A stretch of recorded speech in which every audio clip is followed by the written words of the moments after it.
when you have the presence of the Lord, you cannot contain it. Na-contain nyo ba? Hindi ko ma-contain, parang akong sasabog eh. But, ang sabi ng Panginoon, nandito siya. Amen. Okay? So, Happy New Year po sa lahat. Yung mga hindi ko pa po nabati, nung panahon na absent kayo, nung Merry Christmas at Happy New Year. Happy New Year po sa inyo. Amen. Happy New Year. Happy ba kayo ng New Year? Ay, may patingin pa ang inyong mga kamay, daliri, kumpleto? Bawal na yata magpaputok ngayon eh, no? Sa Pasig kasi bawal na. Sa inyo ba dito sa Marikina? Bawal din. Pero marami kayong handa. Amen, amen, amen. Kaya happy pa rin yung New Year natin. At kung kayo ay umabot sa 2026, ibig sabihin, di pa kayo patay. Lahat pa dito ay buhay. Ayan, pag buhay, magsabi ng amen. Ganyan, di ba? So, kapag kayo ay buhay pa, ibig sabihin, meron ba kayong purpose? Nagkasakit tayo ng mga raan, aksidente man o anumang nangyaring any unfortunate events, pero tayo ay buhay. Let everything that has breath, praise the Lord. Praise God. Okay? So, Happy New Year pa din.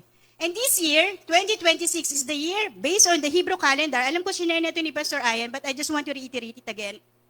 The 2026 is the year of 5786. Okay? 5, meaning ng 5 sa Hebrew calendar kasi, yung number corresponds to equivalent kung anong manifestation at equivalent niya na letters na meaning sa Hebrew word. Okay? 5 is the grace. Kaya, 5,000, ang dami nating grace, di ba? At sobra-sobra yung grasya ng Panginoon sa atin, di ba? Hindi niya tayo pinabayaan. Araw-araw, kung tayo ay nandirito, ligtas, grasya ng Panginoon yan. So tayong lahat ay magpasalamat sa grace of God. 7 is the manifesting spirit, the completion.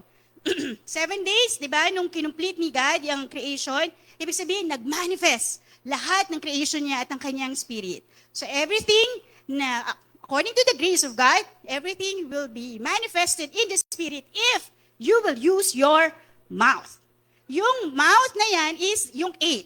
Pay. Yon. P-E-Y. So yung mouth na yan, ibig sabihin ng 8 is pay. At yung 8 na yan is decade kasi 86 eh. So ibig sabihin, nung dumungtong tayo sa 2020, this is the decade of pay. This is a decade wherein you will use your mouth and whatever you declare, it will come to pass. So, ano bang dinideclare nyo? Positive or negative? Ano bang dinideclare nyo? Word ni God o yung word ng world? Oh, ayan. Nasa sa inyo yan. Kasi kung anong dinideclare mo, kasi we are living now in the last days. So, double yung effort ng devil para mas madami siyang tao na mahahatak niya sa impyerno. Siyempre, double din ang grace ni God para madami ang masisave. Saan kayo ngayon?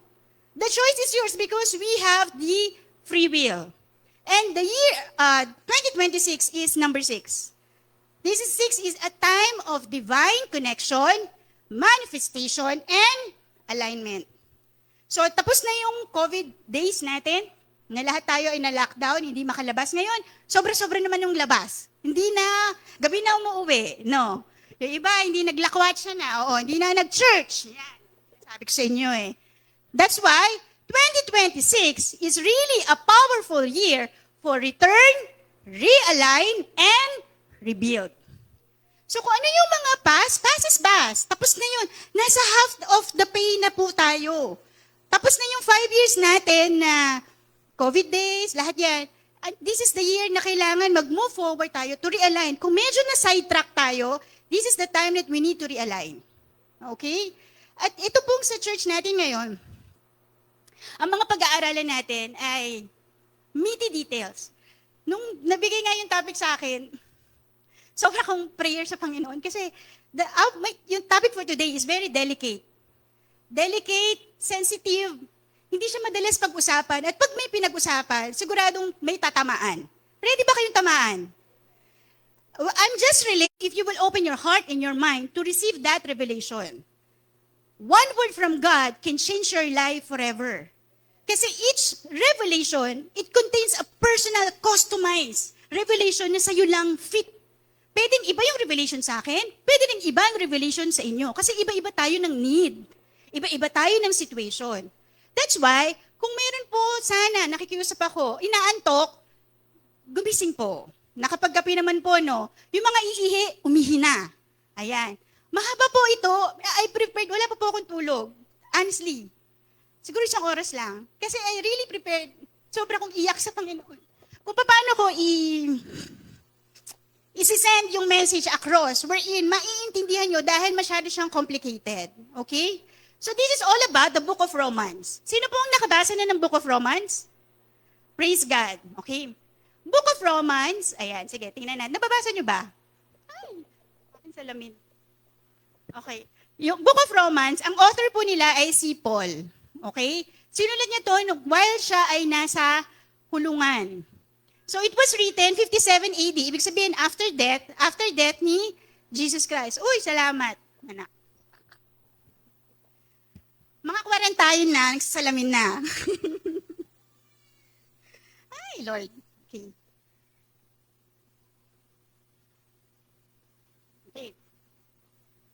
Saan na tayo?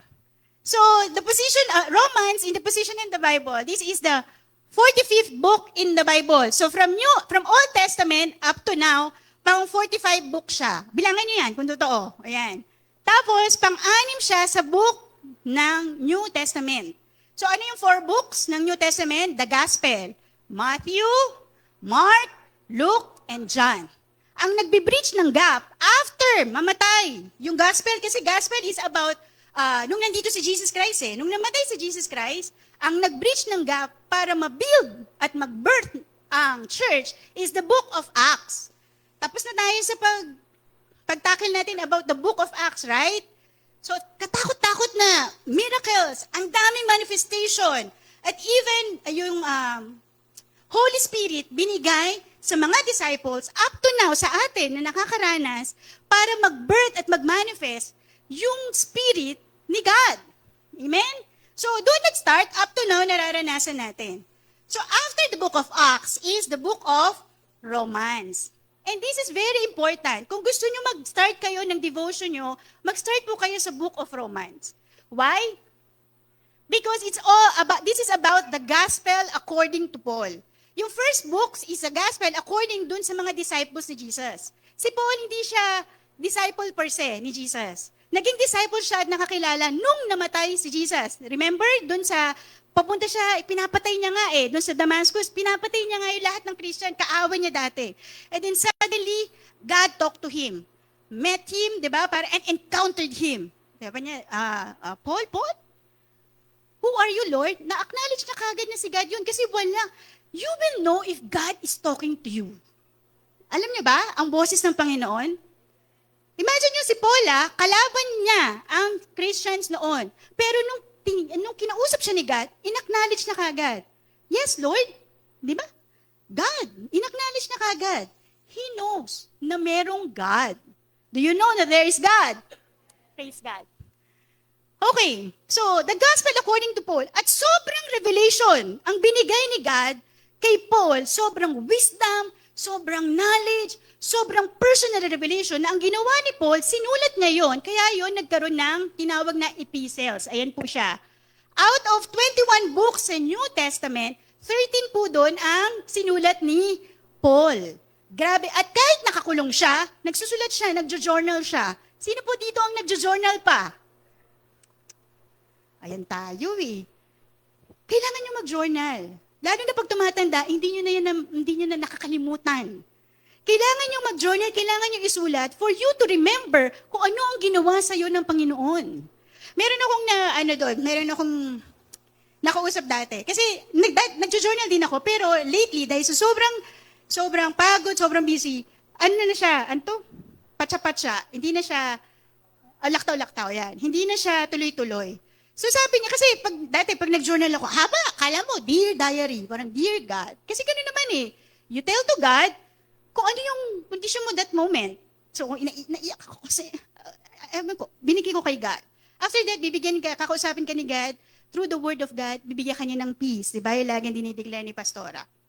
Ganun din po kayo. So, kung nahihirapan po kayo na sobrang dear God na mahabang love letter kay God, every day, isulat nyo lang one sentence kung anong ginawa ni God sa inyo. God, salamat kasi nakauwi ako ng maaga, hindi ako na-traffic. Di ba? Pasasalamat yun sa Panginoon. Ano pa? Lord, salamat kasi nakakain ako ng paborito kong pagkain, sardinas. Di ba? Oh. Lord, salamat kasi tumawag sa akin yung nanay ko. Mga ganun ba? Kasi madaming bagay na ipagpasalamat mo sa Panginoon. That small things, it will expand your heart to receive more from God. Kasi you receive, parang ina-acknowledge mo na galing yun sa Panginoon. So therefore, nag-expect ka ngayon for more. Amen? Okay. So, ang sabi dito, the book of Romans explores the great significance of Christ's sacrificial death. Kung bakit kailangang mamatay si Jesus sa krus ng Kalbaryo for us.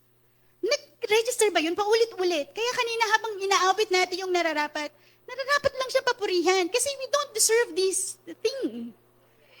Hindi natin to deserve, but God gave it to us because He loved us. Amen? Paul wrote this letter to a church he have not yet visited. Imagine mo, nagsulat siya dun sa isang church sa Rome na hindi pa niya nakikita. At alam niyo ba, ang messenger, kumbaga nagsulat siya, yung messenger na nagbigay ng letter, sino? Babae. Ang pangalan niya si Phoebe. Ayan, may Phoebe ba dito? Yung anak yata sa Levi. Oo. Phoebe, di ba? Ang messenger. Imagine mo, bakit sa babae binigay yung sulat na messenger? Kasi ang babae, marites. Charot. Hindi. Kasi ang babae, pag isang sabi, alam kagad. Ang lalaki, kailangan, kayo nagsabi. Binongastra ko lang, alam nyo na kagad. Ano pa? The book of Romans played an important role in conversion. Actually, kapag binasa mo yung book of Romans, ito rin yung naging basis kay Saint Augustine at saka kay Martin Luther kung bakit nagkaroon ng reformation about Christianity. Kasi nagkaroon ng sobrang revelation about salvation of God. So, the book of Romans is all about the salvation of God. Okay? So, dito po, disclaimer lang po, yung pag-uusapan natin ngayon is very delicate topic. It's all about, una, the wrath of God, idolatry, homosexuality, sex. Hindi yan kasi madalas binabanggit dito kasi very uncomfortable. Kita mo, pag sabihin ko, sex. But sex is good in the bounds of marriage. Okay? Pero, nadidistort yung real meaning because of the worldly definition. So, tayong lahat, nandito ngayon, and if you are a Christian, the basis of truth, the absolute truth, will only be based according to the Word of God. And the Word of God is the Scripture. The Scripture contains the Word of God who is the truth. And who is the truth? The truth is Jesus Christ. So every time you read your Bible, you encounter Jesus. Because the Word of God is Jesus Christ. Nasusundan niyo po. Amen. Okay? Lahat pa ng pag-uusapan dito, we expect that all of you will remain, makakatch nyo. Kasi this is a meat details about the Word of God, not anymore the milk. So we expect that God, you are mature enough to accept it, and then therefore, when you accept it, that will start for change. Amen? Sabi dito, sanctify them in truth. Your word is truth. Sino ba ang sanctify means paglilinis. Kapag nagsasabi ng totoo sa'yo, nalilinis ka. Ano bang gusto nyo? Pag nagsasabi ng totoo, hindi totoo? Totoo. Ang totoo ba masakit? Minsan. Pero pag sinabi na, ang ganda mo, hindi naman masakit yun, di ba? Pero pag sinabi na iba na masakit talaga, masakit. Bakit? Kasi, sabi sa Hebrews 4:12, for the words, basahin po natin, 1, 2, 3, go.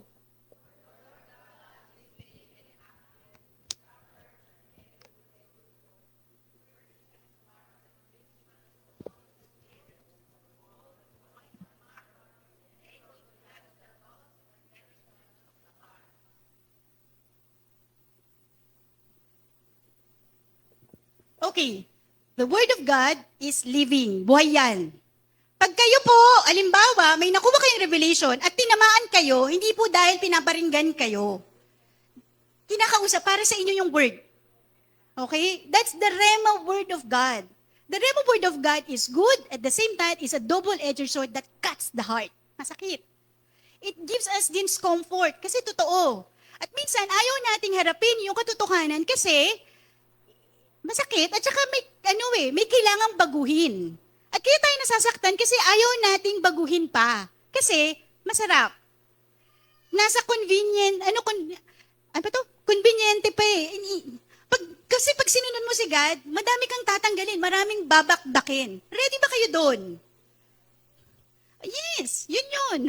Nasa comfort zone. This is the year na kailangan wala na kayo sa comfort zone.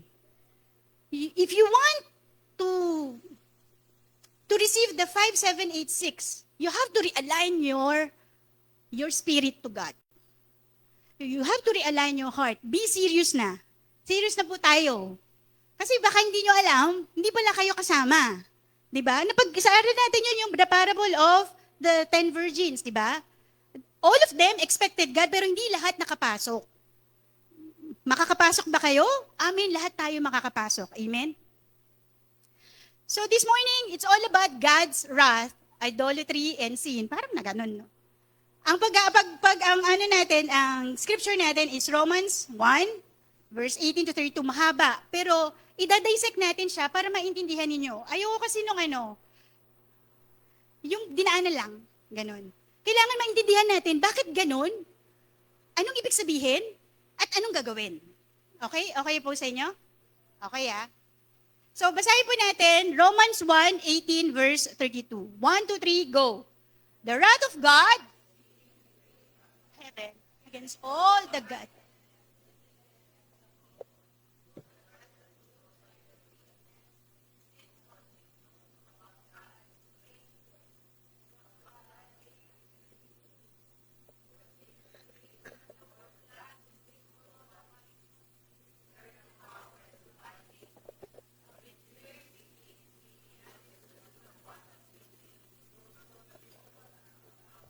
So, people without excuse, cut. Mahaba po yan. So, pinarti-parti natin para maintindihan. I-dissect natin, number 1.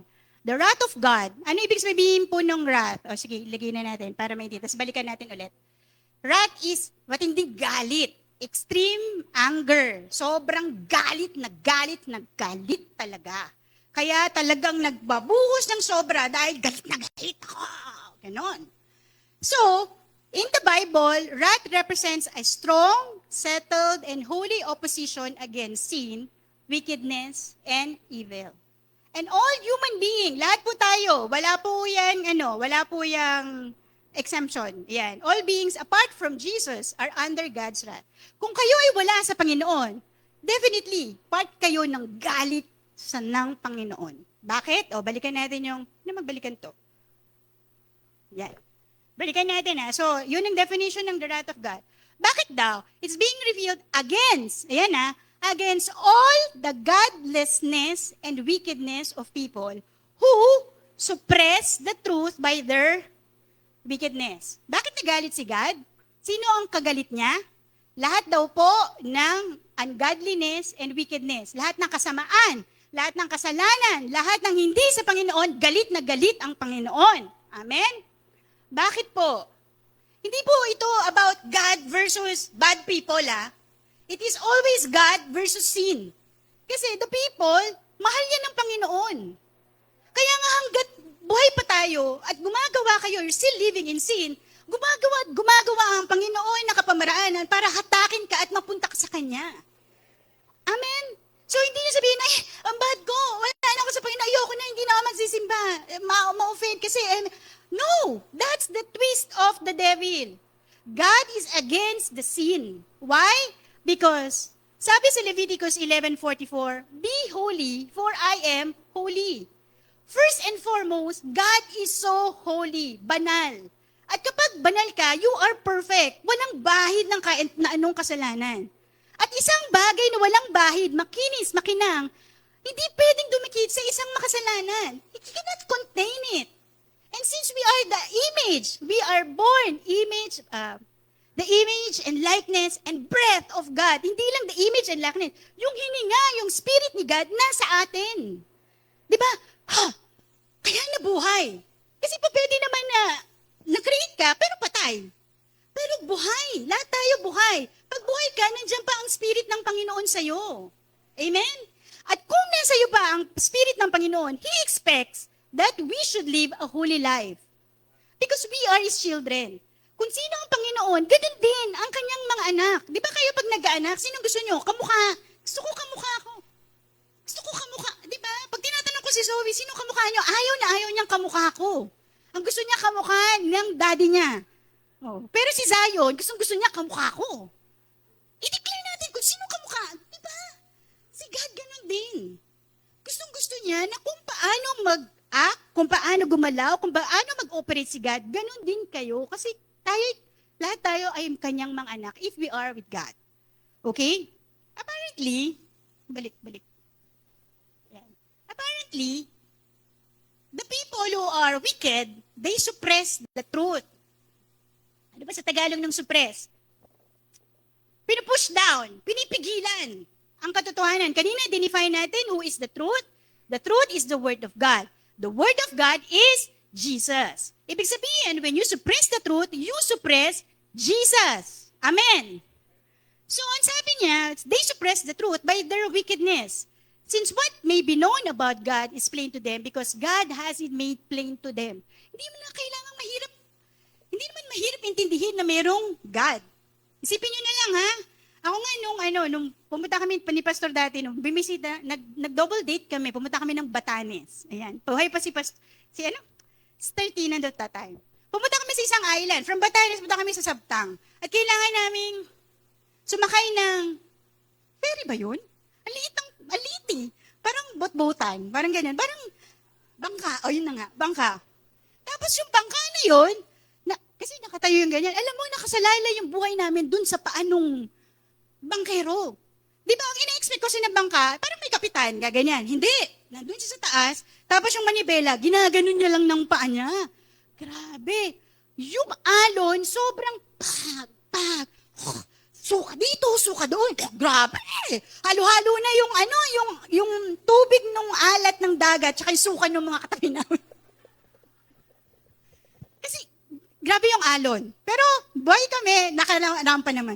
Pero doon ko nakita, kasi doon sa Batanes, magmi-meet yung Pacific Ocean at saka yung South China Sea. Hindi pa West Philippine Sea, South China Sea. Sa taas kasi, so South siya. Alam mo, pag naggaganon siya, yun ang nagkukos kasi ng matinding alon. Magkaiba yung kulay niya. Yung Pacific Ocean, parang blue, dark blue, green, parang ganyan. Ito, black. Hindi nga, parang magkaiba. China. Pag naggaganon, di ba, nagtatama, pero hindi sila naghahalo. Grabe, no? Hindi ko alam kung anong phenomenon yun, pero only God can do that. Kasi, bakit? Kasi sa science, ang tubig, kailangan niya ng container, di ba? Pag binus mo yung tubig na ganyan, aagos lang siya kung saan meron. Hanggat wala, aagos lang siya. Pero hindi na napapansin yung dagat. Pag umaalo na ganun, parang merong invisible barrier na hanggang dun lang yung alon niya. Bakit hindi siya umaagos dun sa ganun? Kasi ang tubig kailangan umaagos eh. Unless may natural disaster na tsunami. Pero in nature, yung natural, hanggang dun lang. That's the work of God. Hindi nyo naisip yun? Dati ko pa, bata pa lang ako palaisipan na pinag-aralan sa science, pero bakit yung dagat hindi gumaganon? That's the protection of the Lord. Amen? Para tayo ay mabuhay dun sa island. Ano pa?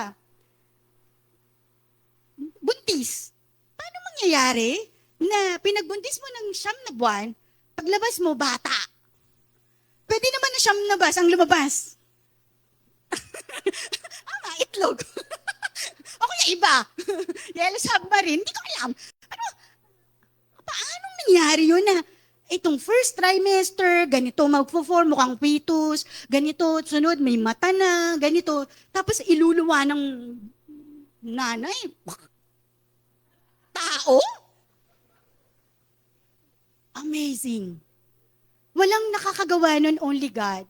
And kahit mag-travel kayo, pumunta kayo, ang ganda ng scenery, bakit may bundok dito, ang taas, hindi naman magagawa na, hindi naman man-made yun. Definitely, merong isang nag-create nun, di ba? And ang nag-create nun, syempre, yung creator. At sino yung creator? It must be someone higher than us. Kasi kung kapareho lang natin, hindi naman niya magagawa. Amen. So that's why, sinasabi dito, because God has made it plain to them. For since the creation of the world, God is invisible qualities, His eternal power, divine nature. Yung parang, bakit may araw? May araw pa rin di tayo napapaso.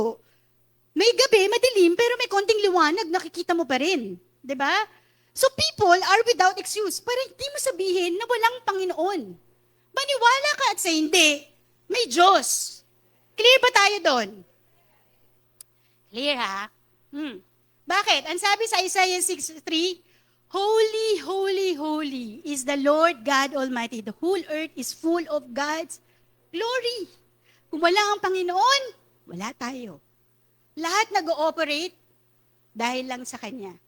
But sin enters. Ito na nga yun. What is sin? According to Romans 3:23, sin is missing the mark that God has set the standards for us. Ibig sabihin, may standard ang Panginoon, hindi natin yun na-reach. Na-miss natin yung mark. Dapat hanggang dito, hindi tayo nakaabot. Ganon. And sin, parang pinipull tayo papunta sa Panginoon. Kasi ang Panginoon, nag-aantay lang siya out of our free will. Inaantay niya na tayo ay lumapit. Kasi hindi siya umaalis. Lagi siyang nandyan. Amen? So sin is going our own way, trusting and acting on our own opinions, feelings, instead of God's truth. So sin is disobedience and rebellion to God's authority. Okay? So balik tayo. Ay, tapos na pala yan. Sabi dito sa Colossians 1:16-17, For by Him, we're all created that are in heaven and that are in earth, visible and invisible, whether it be thrones or dominions or principalities or powers. All things were created by Him and for Him. And He is before all things, and by Him all things consist. Only God. So therefore, dito sinasabi na merong Diyos. In the beginning, God created the heavens and the earth. Paano nag-start ang word? In the beginning, God created. So may action word. Ang unang action word doon ay created, create. Therefore, kung may action na create, merong nag-create, which is the creator, which is God. Clear tayo doon. Apparently, ang sinasabi doon, kaya sobrang galit ng Panginoon dahil yung mga tao daw, because of sin, nagkaroon ng ungodliness and wickedness. Ungodliness is your relationship towards God. Okay? Kaya may word na God. Ungodliness, ibig sabihin, hindi ka maka-Diyos. Yung wickedness o yung unrighteousness is your horizontal relationship between your mankind. Ano ba? Your peers. Kaya, kapag merong ungodliness and wickedness, yung 2 commandments ay ating dinidisobey. Ano yung 2 commandments?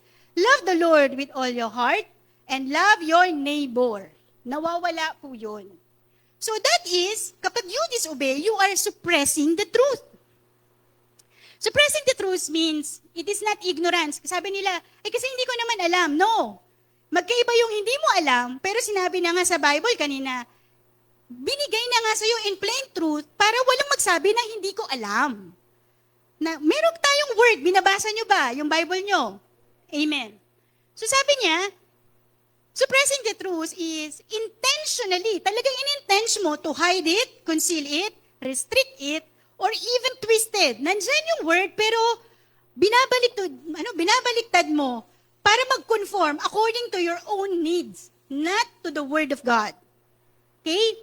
Twisting the truth to prevent it from being known. So human will maintain power and independence. Ibig sabihin, hindi na tayo mag-surrender at maging dependent kay God so that ma-protect yung self-interest niya apart from God. Medyo malinis? Malinaw? Nakakasunod? Amen. People knowingly and deliberately. So una, intentionally. Ngayon, kahit alam mo, pero deliberately, ginagawa mo pa rin. You resist the knowledge of God revealed in creation and conscience to avoid moral accountability. Ayaw kasi natin yon. But, ang sinasabi dito, you cannot suppress the truth because the truth and the life is only found in Jesus. If you have Jesus, you have definitely the truth of God. So kung ikaw ay nasa Panginoon, and we expect God that Jesus is in you, kapag nasa iyong Panginoon, dapat lumalakad ka sa katotohanan at sa namumuhay ka ng naaayon sa sinasabi ng Panginoon. Amen. Malinaw po ba tayo doon? So truth is pushed down because acknowledging Him would require submission. At ayaw ng tao yung nagsasubmit. Kaya nga ang dami mga rebelding bata. Ang dami mga batang hindi sumusunod sa magulang. Ayaw nila, naturally because of sin, ayaw nilang mag-submit. Ayaw nila yung merong isang tao na may authority above them. Okay? And number two, the truth is very uncomfortable. And it will demand too much change. Kukunin yung time mo, kukunin yung effort mo, kukunin yung attention mo. It requires a lot of effort, time, emotional investment, and even money. Tama po ba? Ganun yun eh. Madaming change at maraming kailangan kang iwanan at marami kang dapat na baguhin. Ayaw natin yun kasi ayaw natin silang iwanan kasi masarap. Kasi iba ang nabibigay niya sa atin. Ayaw. It's deliberately ayaw. So, sabi niya dito sa Romans 1:18-32, for although they knew God, they neither glorified Him as God, nor gave thanks to Him. Hindi mo na nga siya ina-acknowledge, hindi ka pa nagpapasalamat. Dalawa yan. You glorify the Lord because He is the whole being above all, and thanking Him dahil ginagawa niya yung mga bagay na hindi natin deserve. Amen? Pero, nagpapasalamat ba tayo? Every day, every Sunday, pag nagsabi, sino gusto magpatotoo? Yung iba, pipilitin pa eh. Kailangan magtitigan muna ng mata sa mata. Di ba, no? Yung anchor dito. Ano, gusto mo? Parang nag-align. O kaya minsan merong ikaw naman magpatotoo, di ba may yung parang naturally, dapat nagpapasalamat tayo sa Panginoon kasi ang dami niyang ginawa sa atin. Bakit ayaw niyo magpasalamat? Kasi nahihiya kayo, di ba? Tama? Ayaw niyo yung nandito kayo, lahat ng mata nakatingin sa inyo. Tama ba? Ayaw niyo na nandito kasi baka may masabi kayo na mali, hindi maganda, at baka ma-judge kayo. Therefore, ibig sabihin, yung inyong identity is nakasalalay kung anong sasabihin ng tao, hindi yung sasabihin ng Diyos. Mali yun. Our identity is in Christ. Kung siya ay dapat na papurihan, papurihan. Kanina pa ulit-ulit ang worship team. Itaas natin mga kapatid. Papurihan natin ng Diyos. Lahat nagtaas. Nung nagbaba na, up to you how you worship God. How you praise God. And if you are so thankful, you cannot contain it. Maiiyak ka na lang sa tindi ng ginagawa ni God sa'yo. Kasi pag maalala mo yung buhay ninyo from the old up to now, ang laki na ng pinagbago. Ang laki na, ang daming yumaman dito. Yes, ma'am. May tanong po ba? Nagtaas ng kamay eh. Kala ko may tanong po. Parang classroom Nire-receive niya. Lahat tayo ay yayaman at patuloy na yayaman sa Panginoon. Amen. Salamat, Panginoon. So, therefore, sabi niya, but their thinking become futile. Ibig sabihin ng futile, walang saysay, pointless, sabi-sabi lang, may masabi lang. Yon, parang ganon. And their foolish hearts were darkened. Although they claimed to be wise, they became fools and exchanged the glory of the immortal God for images made to look like a mortal human being and birds and animals and reptiles. Okay? So, anong effects ng sin na yan sa atin? Number one, yung sin, it will distort and disorder your worship. When God created us, we are created to worship Him for His pleasure. Nakalagay po yan sa Bible. Kaya kahit anong gawin nyo, kahit hindi kayo marunong mag-worship mataas, a part of you, gustong magpapuri sa Panginoon. Hindi mo yan makukontain. Para kang, connected kayo, para kang, alam niyo yung, ano ba yung, hindi totoong nanay, ang tawag doon sa bata. Hindi, yung bata. Adopted. Stepmom, stepdaughter, adopted. Yan po yung tamang term. So kapag adopted ka, di ba, kahit happy, di ba napapanood nyo naman sa mga telenovela, happy naman siya doon sa mga nag-alaga sa kanya ngayon. Pero, Gusto niyo parang makita kung sino yung totoong nanay. O yan, yung biological mother or biological parents. Kasi parang may nagtatahi doon sa totoong nanay at totoong tatay. Tama ba? Hindi nyo maintindihan kasi hindi tayo adopted eh. Sa biological But we are adopted to Jesus. Kasi kahit hindi tayo Jews at Israelites, we are Gentiles, pero inadapt na tayo para maging anak ng Diyos. Amen? Grabe talaga ang Panginoon. So, ibig kong sabihin dito, lahat tayo dinesign to worship. At hindi nyo mapipigilan niyang mag-worship. Okay? Kahit yung nasa ibang tribes doon, kahit ibang hindi Kristiyano, they worship. Yun nga lang, not the real God. Sino worship nila? The God of Sun, the God of, I don't know. Sa India, nung tinatanong ko yung isa naming ka-office mate, how many gods do you have? They have more than 3 million gods. 3 million. So, including the God of Rat, yung mga daga, ipis, kalabaw, di ko na alam kung sino man yan. Lahat ng God, worship nila. Why? Because they cannot contain to worship God. Yun nga lang, sin comes in. So, nadidistort yung worship. Ibig sabihin, nami-misplace na dapat, yung bulol, nami-misplace na dapat sa the real, immortal God, all-knowing, di ba, all-loving God, pero napupunta sa iba. When worship is distorted, life follows. Kapag distorted yung worship mo, susunod yung buhay mo. Kaya yung buhay mo din, disordered. Kaya minsan, pag sabi, ini-invite ka rito, uy, church ka, parang taga na kitang di nakita. Sama ka naman sa Bible study. Hindi ako pwede. Busy ako. Meron akong, di ko alam, anong sinasabi niyong dahilan. Maraming dahilan.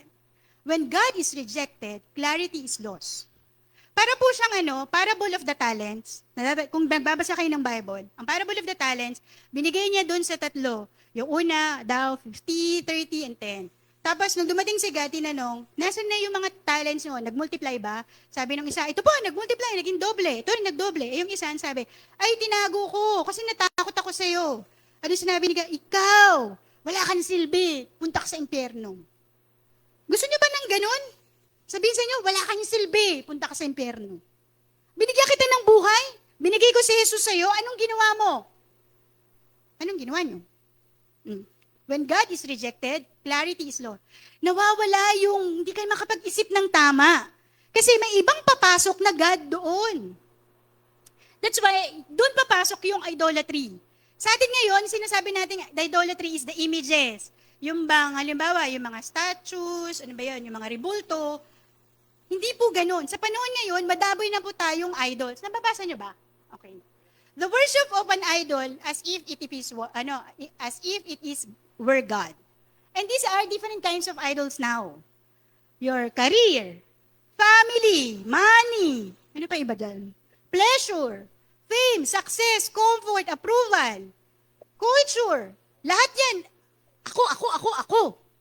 Nasaan si God dyan? Diba? Worshipping the creation instead of the Creator. Bakit yung golden calf? Kasi yan yung perfect example nung sa Old Testament. Nung si Moses, dalawa siya, tinawag, si Moses at saka yung kapatid niya, si Aaron. O yan, Aaron, si Aaron. Si Moses, pumunta siya dun sa Mount Sinai to receive the 10 Commandments. So 40 days and 40 nights siya. Siya yung leader Pumunta siya dun. Ang naiwan niya yun, priest pa man din to priest. So, ibig sabihin, Levites. Ang naiwan doon na, yung parang kanang kamay niya, yung kapatid niya na si Aaron. Sabi ng mga tao, nagreklamador ng mga Israelites, ang tagal ni Aaron, hindi, ang tagal ni Moses. Ano ang gagawin natin? Tadangala kami dito? Kailan darating? Mga reklamador. Alam mo kayo, reklamador. Makareklamo kayo? Akala nyo walang Panginoon. Hindi ba kayo, pinabayaan ba kayo ng Panginoon? Hindi naman, di ba? Pero ang dami reklamo. Bakit ganito ang init? Pinalamig. Hindi nyo ba napapansin ang lamig-lamig ngayon? Hindi ka ng lamig. Ang taga, nainip. Nainip yung mga tao at binumbard niya, araw-gabi, nasaan na? Nabisit siguro si Aaron. Sabi niya, sige, lahat ng mga ginto nyo, lagay nyo dito. Lulusawin natin. Pag may nabuo dyan, yan ang God. Na-excite yung mga Israelite. Labas ng mga ginto. Mga ganito kakapal. Charot. Lagay. Lagay siya. Kasi lahat yon yung mga ginto na yun, galing sa Egypt. Di ba? Binigay yung lutz eh. Ganyan, ang dami. Tapos habang gumagawa, syempre, siya, halo-halo. Syempre, may lilitaw. May mabubuo doon, di ba? Physics eh. Nung may lumitaw, mukhang nagkorting, ano ba to? Ano ba tawag dyan? Guya? Calf eh? Ano ba sa Tagalog ng calf? Baka? Kalabaw? Ano ba? Hindi alam? Baka o kalabaw? Oh, baka. Baby cow, calf. Oh, baby cow. Ayun, lumabas. Tapos yung nakita nila, worship. Di nag-dance, parang festival. Pababa na si Moses. Nung pagbaba ni Moses, ano ang ginagawa niyo? Binasag niya. Binasag niya ngayon yung 10 commandments. Lahat ng nag-worship dyan sa images na yan, pumunta dito. Lahat ng kay sa Panginoon, pumunta sa akin. Nahati ngayon. Uy, basahin niyo yung Bible, ha? Kinukwento ko lang sa inyo to, pero yun talaga, ha? Ngayon pala yung nangyari, yun po. Lahat dito. Siyempre, yung lahat ng kay Aaron, pumunta sa kanya. Kasi, masaya eh. Festival eh. Naggalit si Moses. Sabi ni God kay Moses specifically, lahat ng pumunta dyan sa mga image na yan, papatayin ko. Impromptu, lahat yun, winipe out. Di ko alam kung ilan, nangalahati yata. Basta, nawala yung bilang. A big chunk of them. Ilan po? Bumukay lupa, kinain. Gusto niyo bang bumukay lupa? Tanggalin niyo lahat ng idols niyo. Kasi bubuka ang lupa. Hindi physically, pero may bubuka dyan at kakainin kayo. It will consume you. Ano yung mga iko-consume nyo? Yung attention nyo. Pera. Di naman nagtatights. Ayan ang sinasabi ko eh. Diba? Trabaho. Hindi naman nag-a-attend ng Sunday. Oh. Hindi ko alam. This is just an example Pero, nasa sa inyo po yan. Ano po ang sabi dito? Idolatry is a heart issue. It is a misplaced devotion. Kapag may mga idols ka, ang dapat na nasa throne of your heart is si God. Pero merong ibang nakaupo doon, o merong kang pinlace doon na iba, that is your idol. Kasi dapat ang idol natin, si Jesus Christ lang. He is the image of God. At kung anong ginawa ni Jesus dito sa lupa as a perfect sacrifice, ganun din ang gagawin natin. Jesus came here, not to be served, but to serve. Nagsiserve ba kayo? Ilan dito ang nai-involve sa ministry? Ilan dito yung every Sunday, nakaupo na lang, nakikinig. Pero yung pagka-uwi, nakalimutan na. Yung pinag-usapan. Hindi po ako galit. In-emphasize ko lang yung nangyayari. Because the truth is very alive and active and will pierce our heart. Even ako, guilty. Kasi minsan late akong dumating. Mga 5 minutes na tsaka nag-start. If really serious enough to the Lord, maaga pa lang nandito na hindi natin pinaghihintay ang Panginoon. Tayo ang nag-aantay sa Panginoon. Amen? Kundi baka mamaya, dahil parang anong nangyari sa inyo? Buka ng lupa, kainin kayo. Parang may linya dyan. Hindi ko alam kung alin yung kay Moses, alin yung kay So, nabasa ko to kay Einstein, and sabi niya, if you want different results, do not do the same things. Okay? Insanity is baliw, pagkabaliw. Insanity is doing the same thing over and over again and expecting different results. Gusto mo na lumalim sa Panginoon, di ba kanina, kaya ako binanggit, 2026 is the year of restart, rebuild, and, isa? Basta yung isa, realignment. So, kung ganun ang gusto nyo na talagang maging serious sa Panginoon, kailangan may babaguhin kayo. May kailangang tatanggalin kayo. Kung masyado nang mahaba yung pag-Netflix nyo, baka dapat hindi na. Pagmulat ng inyong mata, ano una nyong ginagawa? Di ba kinukuha niyo yung cellphone? Kung sino unang nag-text?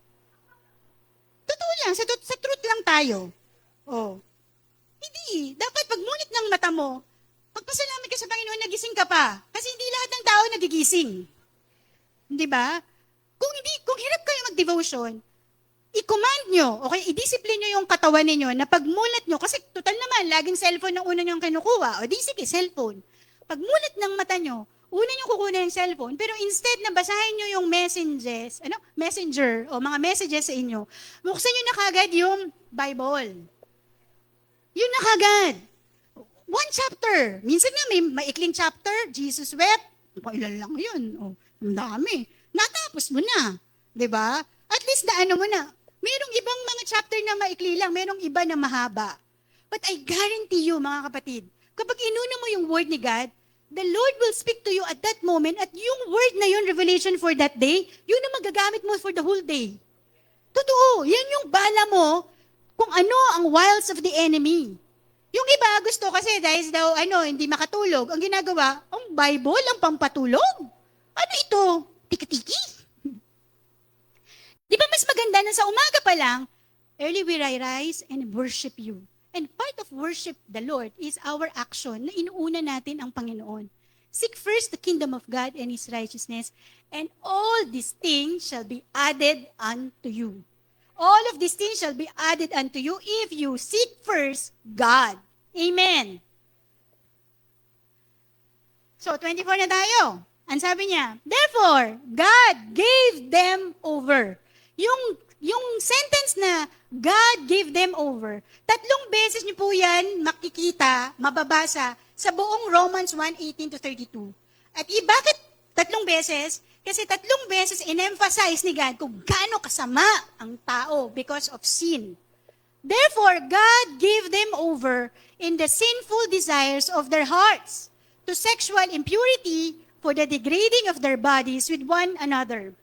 They exchanged the truth about God for a lie and worship and serve the created things rather than the Creator, who is forever praised. Let's all say, Amen. Amen. So sabi dito, God gave them over. Number 2, ang effects ng sin in our lives, distorted thinking. Una, na-distort yung worship, disordered worship. Ngayon, maling kaisipan. According to Romans 1:21-22. When God is not central, kung wala si God sa buhay mo at hindi siya ang sentro ng buhay mo, human thinking becomes confused. Kaya maraming confused na tao ngayon. Bata pa lang, confused na. Sabi dito, and foolish, exchanging God's truth for our feelings. Ini-exchange nila yung katotohanan base sa kanilang nararamdaman. Hindi mo kasi naiintindihan, sister, kasi hindi mo alam dahil hindi mo nararamdaman. Di ba? Madalas ang iba, ganyan ang naririnig ninyo eh. Pero sabi natin, the word of God is the absolute truth. And, ang sabi ni Jeremiah 17:19, the heart is deceitful above all things. Ang unang gagamitin ng devil kapag distorted ang thinking mo is i-confirm mo yun, so your heart will conform on that distorted thinking. Parang ganito lang yan. Ang sabi dito, meron ako nabasa na ang sabi niya ay parang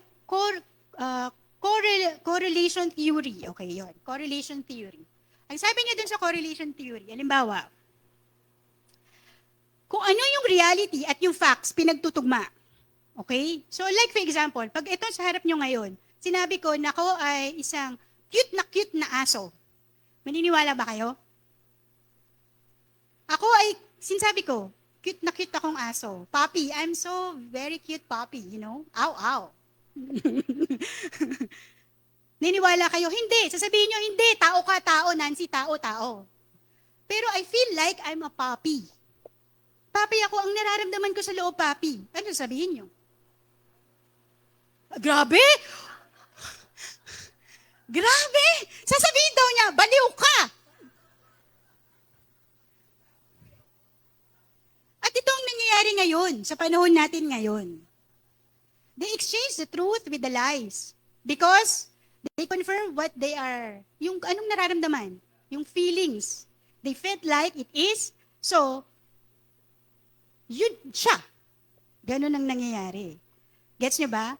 So, kaya ang sabi dito, because of this, God gave them over. Pangalawang beses niya itong sinabi. Kanina, distorted thinking, ang sabi niya, God gave them over to shameful lust. Ano yung lust? Pagnanasa. Kahiyahiyang pagnanasa. Karimari-marim na pagnanasa. Even, ito na yung start. Even their women exchanged natural sex relations for unnatural ones. In the same way, the men also abandoned natural relations with women and were inflamed with lust for one another. Men committed a shameful acts with other men and received it in themselves the due penalty for their error. So ito, because God gave them. See, this is the wrath of God. Okay? Pinag-aralaman natin. O yan. God gave them over. 3 beses yun binention dun sa buong scripture ng Romans 1, 24, 26, and 28. Anong ibig sabihin dun? God gave them over is a form of God's wrath. Is a form of galit at judgment ng Panginoon. Why? This is allowing sin to take over, to take its course. Every sin has its own consequences. Tandaan po natin yan. At ang consequences ng kasalanan, hindi yan maganda. Of course, ang kasalanan, una, masarap, pero yung consequences niya, hindi mo kagad mararanasan sa umpisa. Delayed gratification. Malalaman mo lang yun, yung wala ka na magagawa, magsisisi ka, you cannot turn to God anymore. So that is, dahil, sige, pinipilit nyo out of your will, deliberately, sinusuppress mo si God, sinusuppress mo yung truth, sinusuppress mo yung authority ko, being God, will allow you to it. Ganun na po ang nangyari. Kaya madami po ngayon ang nasa hands na ng kalaban. A life pursued out of your free will apart from God is eventually experienced without God. And those people na wala sa Panginoon, they have no more protection to the wiles of the enemy. At pag wala kang protection, lahat na lang itatapon sa'yo. Lahat ng kababuyan, karumal-dumal na gawain, na hindi mo maisip magagawa ng tao, gagamitin ka, the devil will use you para ma-engross ka doon. Imagine if you are with God, parang yan tayo, lahat ng darts ng enemy, si God ang ating protection. Amen? Ngayon pa nga lang na nasa Panginoon tayo, nakakaranas na tayo ng mga unfortunate events. Pero hindi tayo pinapabayaan ni God. What more, pag umalis ka dun sa umbrella niya. Pag umalis ka, definitely wala ka ng protection. Lahat sa'yo, patay ka. Sinasabi ko po, patay ka.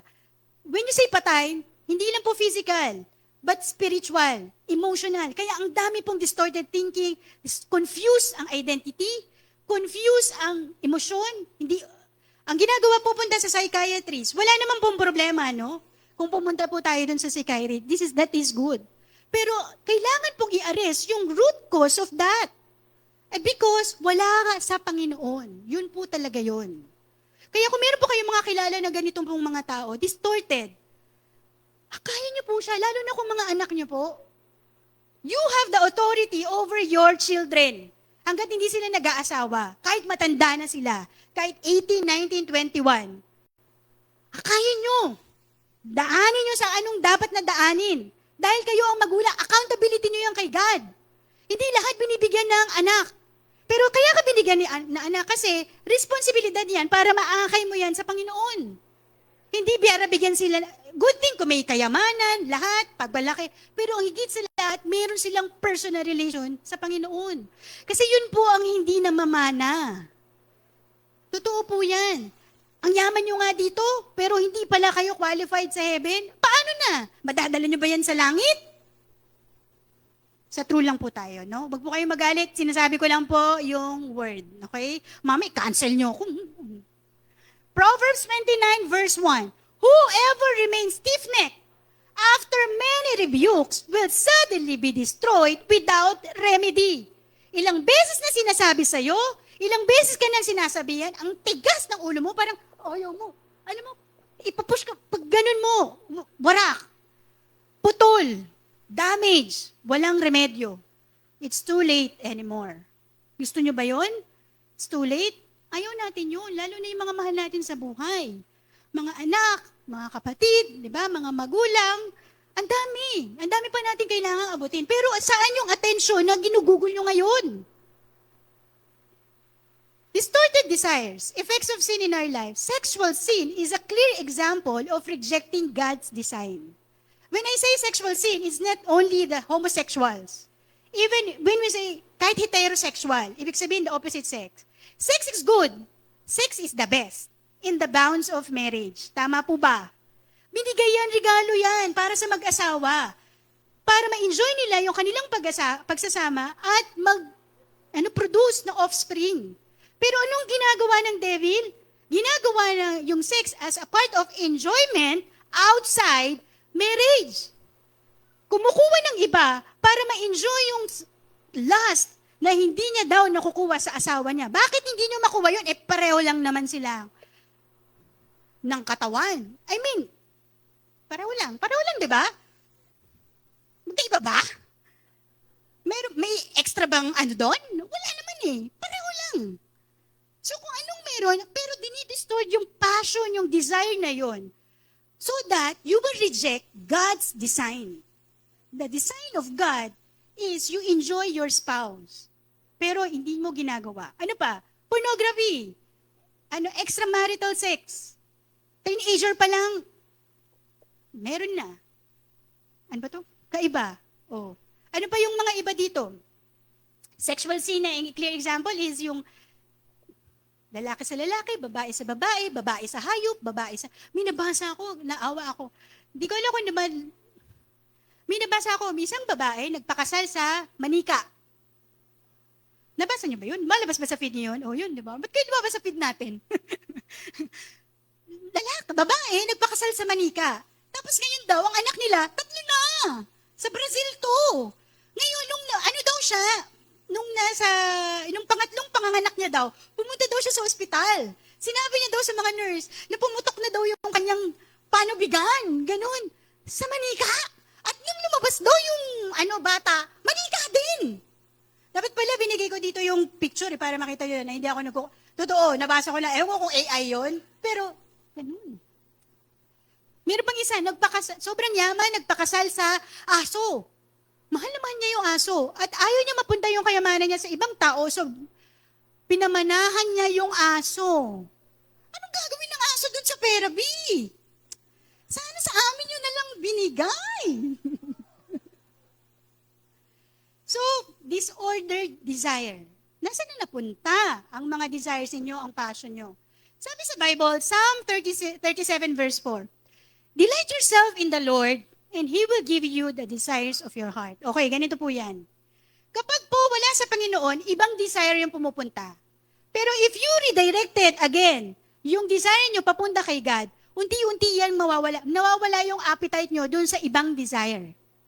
Unti-unti yung desire nyo na-align kay God. So dahil na-align siya, wala ka nang pakialam dun sa ibang desires na yun. Kasi ang nagmamatter, si God alone. Ang condition lang is you delight yourself in the Lord. Ano ba sa Tagalog ng delight? Magalak ba? Parang malugod. Nalulugod ka, yung excited ka na makita, makaniig si God. Yung pag nag-worship ka, kahit sintunado, hindi ako nahihiya. Ang ginagawa niyong biro, ang hiya ay sa demonyo, pero actually it's true. Hiya is suppressing the truth para hindi siya masiwalat, ma-proliferate, malaman, makita ng iba. Kasi kapag nagba-Bible study at nag-sharean tayo, yung revelation na nakuha niya, yun pa yung need mo that moment. Kaya maganda talaga na meron kayong ka-Bible study, ka-TTP, kausap. Kasi it will give you comfort. Gagamitin yung tao na yon ng kasagutan sa hinahanap mong sagot. Amen. Delight yourself in the Lord and He will give you and redirect your heart's desires toward God. Amen. Tulog po ba? Lalaksan ko pa itong boses ko. So, sabi sa Romans 1, verse 28, furthermore, as they did not think worthwhile to retain the knowledge of God. So, ito na yung pangatlo. God gave them over to a depraved mind, so that they do what ought not to be done. They have become, so na-transform sila, filled with every kind of wickedness, evil, greed, and depravity. They are full of envy, murder, strife, deceit, and malice. They are gossips, slanderers, God-haters, insolent. Stop muna. Bakit? Ang sabi dito, James 1:50, when lust has conceived, it bring forth sin, and sin when it's finished, bring forth death. Bakit ko ito nilagay? Kasi mata-transform ka. Whatever your idol is, you will become like that. Ganun yun. Kung sino yung idol mo, ganun ka nga. Kaya di ba yung parang, sino idol ko? Idol ko si Sarah Geronimo. Lahat ng galaw ko talagang magganon ka, pang Sarah, di ba? Lahat. Kasi idol mo siya eh. Sinong idol mo? Ewan ko, sino ba artista? Gagayain mo pati yung makeup niya kasi idol mo siya. Bibili ka ng merch niya kasi idol mo siya. So, it will full blown. You become like that. At madami mga tao, idol sa Superman, nabalitaan niyo ba yun? Retoke ng muka para maging katulad ni Superman. Paano pag tumanda na siya? Kamukha niya pa rin ba si Superman? Okay. O, ito na yung kasunod. Arrogant and boastful, they invent ways of doing evil. They disobey their parents. Kasama yan sa evil, ha? They have no understanding, no fidelity, no love, no mercy. Sabay-sabay po natin, number 32. Although they know God's righteousness decree,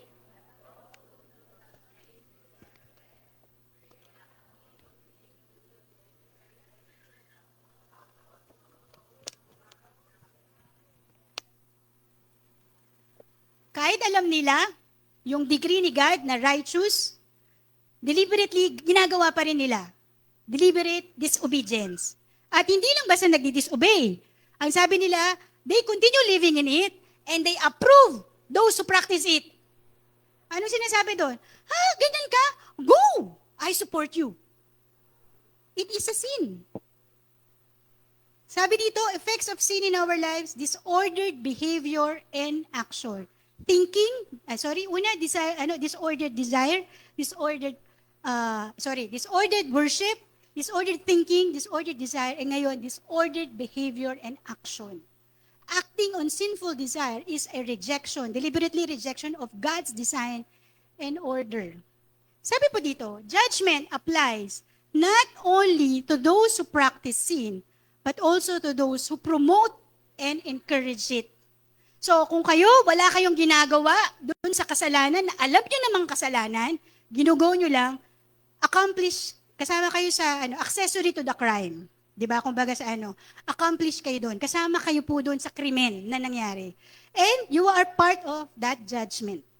Meron po yung consequences. Remember, sabi sa James 4:17, tandaan nyo po ito Remember, it is a sin to know what you ought to do and then not do it. Dalawa po ang sin. Ibig sabihin ng isang sin, alam mo na nga na mali, ginagawa mo pa. That's deliberate sin. Ito, alam mo na nga na hindi dapat gawin, pero wala kang ginagawa. Okay? This is a passive disobedience.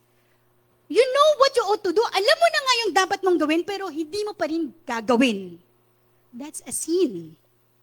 Even delayed obedience is disobedience. Kasi obedience is now, abrupt, susunod. Kaya nga, active word siya, pag-usunod. Parang, Nancy, yeah.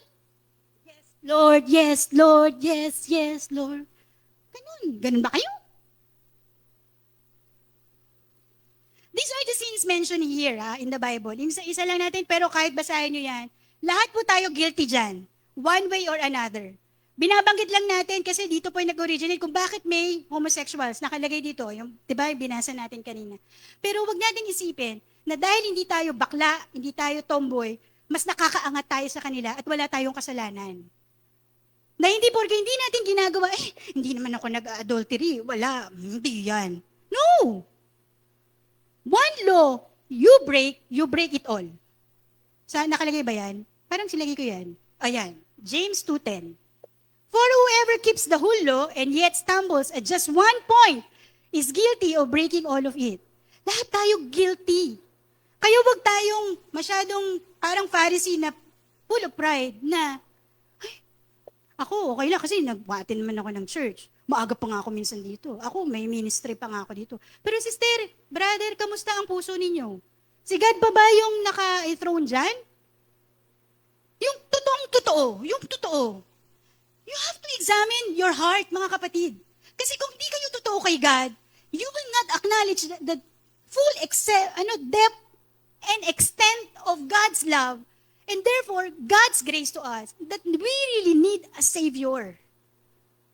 Kung hindi natin yun marirealize, mawawala yung dependence natin kay God.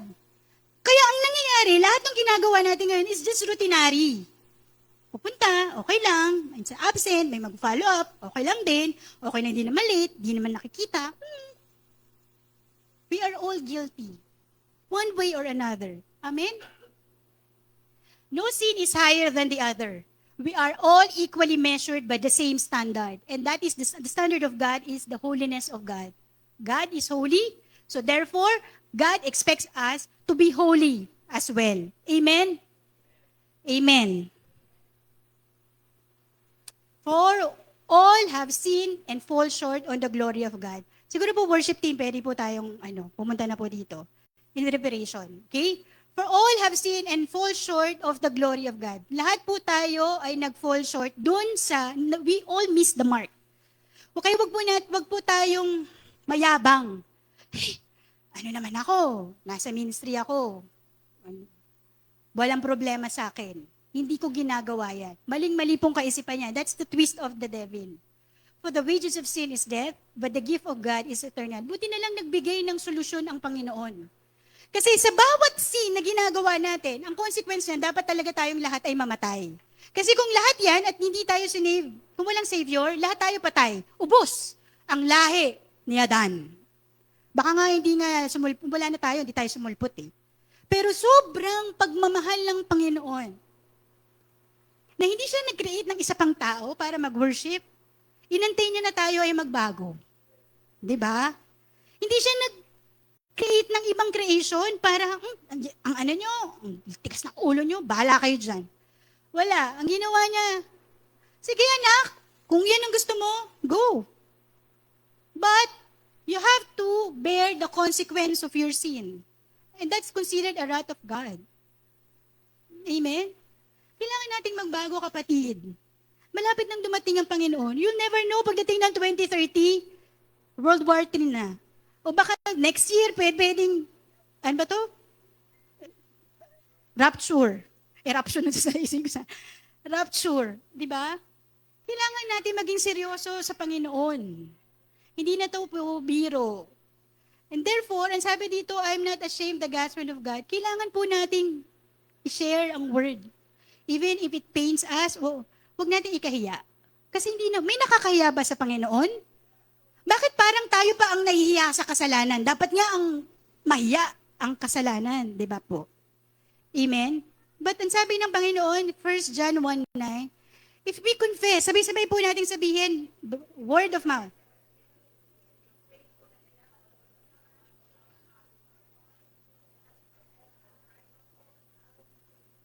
May condition, if we confess, anong kailangan? Kailangan pa rin ng bibig. This is the decade of mouth. You have to confess everything that's in you. Your sins. He is faithful and just. Siya ay tapat at fair to forgive us for all our sin. Hindi siya pinipili na, ito, grabe itong ginawa mo, ha? Ito, mamaya ako napapatawarin. Ito, okay lang, go. Walang ganun. God is so fair. He cleansed us through the blood of Jesus. We really need Jesus. Kaya kung tayo po, kailangan po nating, if we really want, talaga na magbago yung buhay natin for this year. Ito yung napag-usapan din namin sa mga leaders. Go, grow, glow. Gusto ko lang bigyan ng emphasis, okay? You have to go back again to your first love. Who is your first love? Be serious. Repent. Huwag kayong maging Pharisee na parang naging kalos na yung heart nyo dahil palagi nyo nang ginagawa, hindi na kayo nakakarinig. You have to restart anew. And you have to be restored. Kung anong broken, kung ano, isurrender mo kay God. He will feel it. Dahil mahal niya tayo eh. Yun ang first step. And then go, fulfill the Great Commission of God. Go and make disciples of many nations. And sabi din dito, grow. How do you grow in the Word? Babasa ka pa ba ng Bible? Pipray ka pa ba? Mas inuuna mo ba yung chismis, balita, kaysa makipag-usap ka kay God? Diba? We have to obey. And when you say obey, obedience is now. Hindi po siya delayed obedience, hindi mamaya na. Kailangan ngayon. Kung meron man kayo mapupulot ngayong araw na to, be serious in our relationship with God. We really need a Savior. And then glow. Let the light shine in you. Alam niyo po, when God created in us, yung sabi niya, let there be light, and there was light. Yung light na nag-uumix kay God, napasa atin. Kasama po tayo sa creation. Lahat ng creation may light. Kaya even the trees worships God kapag gumagalaw siya. Yung light na yun na sa atin, kung hindi natin siya sinusuppress, meron niyang butas na lumalabas. Kaya nga kapag po, serious tayo sa relationship kay God, nag-iiba yung ating countenance. Si Moses, nung na-receive niya yung Ten Commandments, nung bumaba siya, hindi siya makita ng mga tao. Sobrang glory ni God na sabi niya, mag-veil ka kasi hindi ka namin makita, nakakasilaw yung light. Kasi sobra-sobra yung presensya ng Panginoon. At gusto ng Panginoon, lahat tayo katulad ni Moses. Sobra-sobrang presensya na pag nakita ka, grabe, ang ganda-ganda mo. Wala ka namang ginawa. Gumising ka lang. Pero yung glory ni God, let there be light and the light is with you. Amen? Involved in ministry. Huwag po tayong tamad. Ang tamad ay sa kalaban, ay sa demonyo din. Galaw-galaw din ang mga tamad na stroke. Kailangan gumalaw.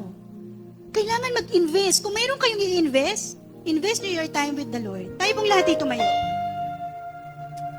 Sabi po dito, Matthew 7:21, not everyone who says to me, Lord, Lord, will enter the kingdom of heaven, but only the one who does the will of my Father who is in heaven.